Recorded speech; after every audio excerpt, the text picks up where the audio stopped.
Hi everyone. तो last video में हमने डिस्कस किया था आर्टिकल 12।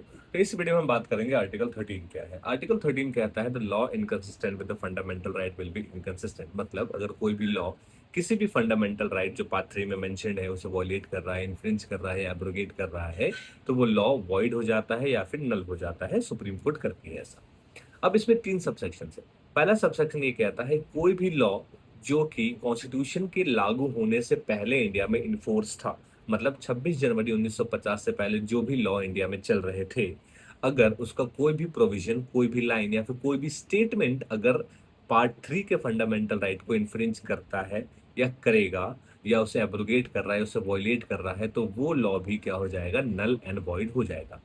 अब इसका सब सेक्शन 2 क्या कहता है? सब सेक्शन 2 ये कहता है कि आगे आने वाले, मतलब पोस्ट कॉन्स्टिट्यूशन की बात करता है कि अब जो भी स्टेट है, जो कि हमने आर्टिकल 12 में पढ़ा, वो स्टेट ऐसा कोई भी लॉ नहीं बना सकती जो कि किसी भी फंडामेंटल राइट जो पार्ट 3 में मेंशन्ड है उसे वॉयलेट करे, इन्फ्रिंज करे या एब्रोगेट करे। अगर ऐसा कोई लॉ बनता है तो वो भी नल एंड वॉइड हो जाएगा।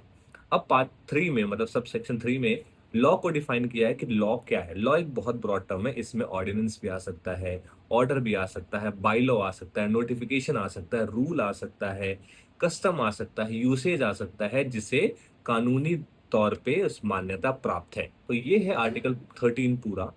अब आर्टिकल 13 में ही जो सबसे इंपॉर्टेंट पॉइंट है वो जो 13 सबसेक्शन 2 ये कहता है the supreme court has the power to review. मतलब जुडिशियल रिव्यू की जो टर्म है वो आर्टिकल 13 सबसेक्शन 2 से आई है। मतलब supreme court has the power to interpret the constitution and also check the law if it violates the fundamental right. अगर वो वॉयलेट कर रहा है तो सुप्रीम कोर्ट क्या करेगी, उसे स्ट्रक डाउन कर देगी, उसे नल एंड वॉइड कर देगी।